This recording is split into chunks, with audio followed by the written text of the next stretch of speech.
సరే డాన్స్ చేస్తావు ఇప్పుడు ఏమన్నా? గణేష్ దగ్గర మనం డాన్స్ చేద్దామా? ముగ్గురం నేను నెక్స్ట్ చెప్పేద్దాం అన్న నువ్వు నేను వేద్దామా? కానీ డాన్స్ బాగా చేస్తున్నావు కదా ఈడ. నేను బాగా చేస్తాను అన్న, చాలా బాగా చేస్తాను డాన్స్. కానీ మనోడిని అమ్మాయికి ఎప్పుడు రెడీ చేస్తారు? అమ్మాయిలాగా మంచిగా ఉంటుంది. ముజ్జు కదా, ముజ్జు చేస్తున్నప్పుడు అమ్మాయి ఎప్పుడైతావు?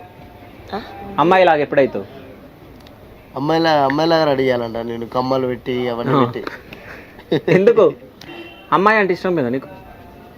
ఎందుకు అమ్మాయిలు ఇష్టమే, వీనికి ఇష్టం లేదా? సరే కానీ సినిమాలలోకి పోతావా? మూవీలో హీరోగా చేస్తావా? కమెడియన్గా చేస్తావా? కమెడియన్గా చేస్తావా? సరే ఒక జోక్ చెప్పు, నేను నవ్వాలి. మంచి జోక్ చెప్పు. మంచి జోక్ చెప్పు. గీతలు పెట్టుకుంటే నవ్వుతారు. కితకితలు సరే కితకితలు చందన్న పెట్టు.